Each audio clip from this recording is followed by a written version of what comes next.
guys, it's Buggy. It's been a while. So first things first, if you have not seen my Marinette redesign, or you want a refresher, go watch that first. It gives you important information for this AU. And I mean, there's some parts that I might touch over, but you're gonna want to go watch that one first. Like, straightforward. And for those of you who are asking where I've been really busy with a big project that will hopefully I'll be able to start pushing out soon. I think it'll be great. It'll be a lot of fun. But I have to go through so much recordings, and I'm a lazy bitch. Also, full-time job. And I just had something traumatic happen the other night, so that was fun. My life's about to get a lot more hectic, so I'm trying to do things as best I can. With no success so far. Anyways, this is the Ladybug redesign, because I was like, I should do Ladybug next. You know, I already have an idea of what the Marinette in this universe looks like. Why not just do Ladybug? Even then, Zero was like, hey, do Ladybug. Now I need to see who she wants me to do next. Now, this AU goes off my limited knowledge. I have not watched seasons 3 and 4. Yeah, I watched seasons 1 and 2. I was too scared to watch 3. Literally, I saw the first episode, and it felt too different for me to consider it the same show, so I stopped watching. It really do be like that sometimes. Anyways, so yeah. I also go the spoilers I got from Tumblr a while back. Yay! So, first things first. Compared to my Marinette redesign, Ladybug has longer hair. And, for good reason, it helps disguise her a bit more. Now, you'll also see that instead of just the plain blue, it's a blue to bright red to dark red gradient. It looks really nice, I think, and it ties the hair in with the rest of the costume. And the costume itself, it's not boring. Canon Ladybug says costume design is boring.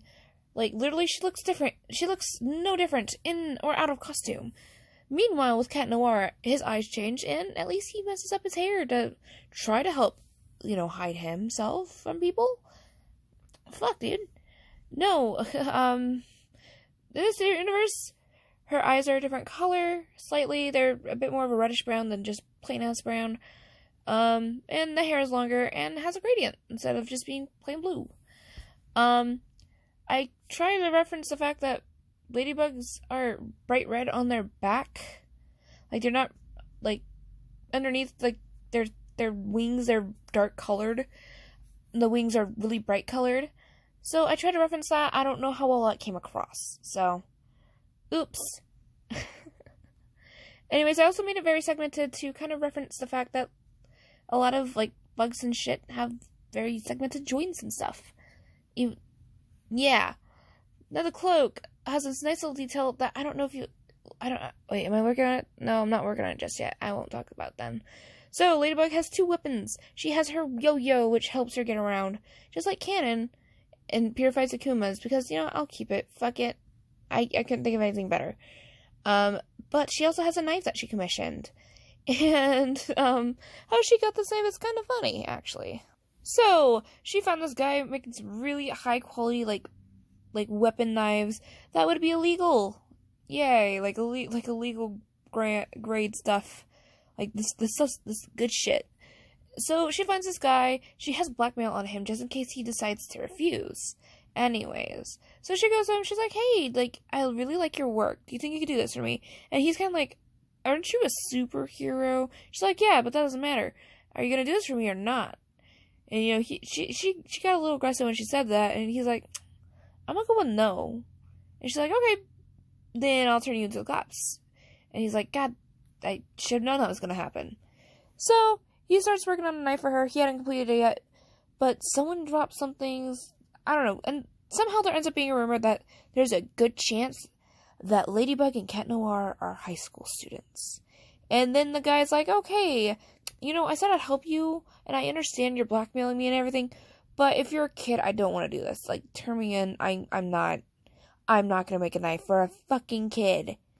And she goes, and she's like, oh, okay. I say how it is. I understand. But, you're doing this. Like, you're not getting out of this. And he's like, what do you mean I'm not getting out of this? And she's like, yeah, you either create the knife or I kill you. And this is where the guy's like, I can take you. Like, you're fucking small as shit, dude. I'm not scared of you. Spoiler alert, she kicked his ass. And beat him to a bloody pulp. Once he healed, he made that knife for her. He learned not to mess with her. He also made her a ton of backups, so he never had to deal with her again. And I think he promptly turned himself in. And now you may be like, oh man, this version of Marinette is fucked up. Yeah. Tell that to Tikki. Tiki's stuck with this bitch for a while. Oh yeah, that's the detail I was talking about. A little bit of a galaxy kind of thing going on inside the cape, but it's kind of hard to tell. Oh yes, Tikki. Alright, so Tikki doesn't like Marinette in this AU. Tikki and Marinette don't give a shit about each other. In this universe, Kwamis have a bit of a it's a bit of a contract. Both parties have to agree to be able to form it, and both parties have to agree to break it. Thing is, Tikki wants to break it really badly, but Marinette does not. Marinette wants to keep her abilities, so she can use them for her own devious plans. And what are those plans? Stalking Adrian. And making sure he doesn't get hurt in any way, shape, or form. Because if he did, she would destroy the world. She's fully prepared to destroy the world if Adrien got hurt. Because she's a yandere. Yanderes be like that. I don't know. And Tikki was like, like this girl, she's good. She seems like she has good intentions. She's a little fucked up though. Like, should I be worried? And it's like, oh, well, she's doing good things. I think I can trust her.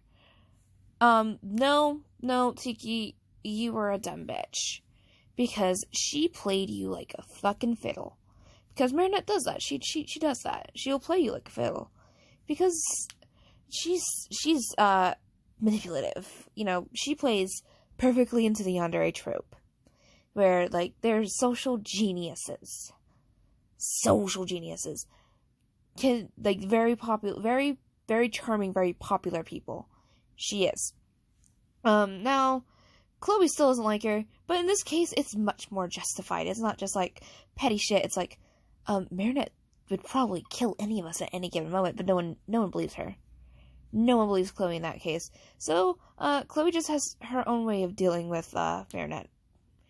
I have a backstory plan for her, actually. So yeah, Tikki was like, oh yeah, this bitch is a little fucked up, but, I think we'll get along. I think everything will be okay. So, and then she realizes later, after the knife incident, if I were to animate the scene, if this were after, like, an actual show, Marinette gets knifed, the way this would go down, like, she messed up. The way this would be, she tried to break the contract. But Marinette was like, revealed to the audience that there's something really fucked up going on with Marinette. I kind of obviously there would have been hints by now, but no like, nothing concrete. Because I wouldn't want to see, like, no actual confirmation, and this would be the confirmation, like, hey, yo, Marinette a little fucked up. Now, Adrien doesn't get to see this. This is going to be a bit of dramatic irony. Like, the audience knows, Adrien does not. Because I think that'd be funny. And, we need some dramatic irony. Now, Ladybug and Chat Noir, they're acquaintances. They really don't talk much, outside of hero work. But they rely on each other a lot, and they seem to trust each other. Well, he trusts her, at least. She could give less of a shit about him. She doesn't really care about anyone, funny enough. Alright, so, I'll touch more about the Chat Noir aspect of things in Chat Noir's video, but now we're going to switch gears into her relationship with Hawkmoth. Because they actually know each other. So they end up meeting in costume a few times before her and Chat Noir actually officially form a team. I think the second or third time is when Marinette figures out who Hawkmoth is outside a costume. Now, she doesn't say anything for quite a while on both ends of the spectrum. She doesn't say anything to him about it, and she doesn't even tell Chat Noir. It took a long time for her to tell Chat Noir. So, in her civilian form, she would actually, watch over it gives her more of a reason to watch over Adrian in civilian form.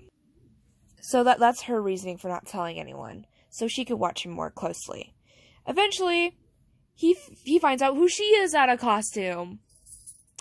And now that they both know each other, every time they see each other outside of costume, it's a bit of a game of chess, like a mental game of chess. With some pretty high stakes. The stakes in question being death, because they try to kill each other constantly outside of costume. But even then, sometimes they end up being frenemies, funny enough. Like, they're both fucked up, and they end up being frenemies. So, sometimes Adrien will come home and find out that his dad's in a impromptu meeting, like, meeting out of nowhere. No, it's just fucking Marinette gushing about her day. Like, I'm not kidding. Like, she just breaks into the Agrest mansion to talk shit with Hawkmoth. Sometimes it's gossip purposes. Sometimes she completes bounties for him. Who knows? No one ever said she was truly a hero. Society did. I mean, it comes to the territory of, being morally gray. So, yeah. So sometimes, yeah, no, like, Adrien will come home and be like, hey, like, is father available? I need him to sign this form for school. Something. And I was like, nah, he's having a meeting right now. And just, you get a scene cut to Marinette just, I don't know, Marinette and fucking Hawkmoth talking as if they're best friends. Because now I really want to make that a comic. God damn it. And then other times, it's them yelling at each other for no reason. Like, I guarantee you there's been a few times where Marinette will just break in the house for the really good coffee they have. Like, they have the foreign stuff, like the really good foreign stuff. So she goes in and will steal their coffee. Hawkmoth, like, I'm pretty sure, like, the third time this happens, Hawkmoth gets up from bed, and he doesn't even try to call the police this time. He doesn't even try to call Natalie. He's just like, you know what? We've been over this. Fucking kid. Don't break into people's houses. And she's like, well, I can just out you for being Hawkmoth. And he shoots back like, but you broke into my fucking house, you asshole. Like, they go back and forth, and it's great. But at this point, he's just too tired of it. He doesn't care anymore. He's like, you know what?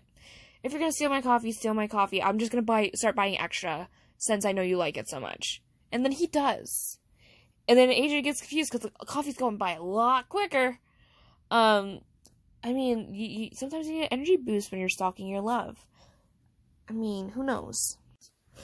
God, this AU developed from serious and maybe potentially, like, have some horror elements to just plain out crack at this point. But, as it should be, I'm sure this AU would have better writing than the actual show. Prove me wrong. I'm pretty sure you can't. Anyways, if you want more crack shenanigans with Ladybug, let me know. Also, her relationship with Alya, I kind of forgot about that. She actually, as Ladybug, she doesn't like Alya.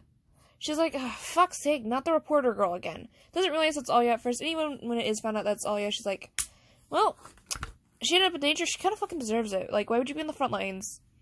Like, your fault, not mine. Because Marinette doesn't actually care for Alya. It's a front, guys. It's a front. Don't get mad at me. That's just how the character is going to be portrayed. Sorry. Canon Marinette sucks. So yeah. Anyways, I hope y'all really enjoyed this redesign. Let me know which character you want to see next, or I'll probably just get Zero's opinion again. I love y'all, and have a nice day, night, evening existence. Anything. And I'll see you next time. Bye!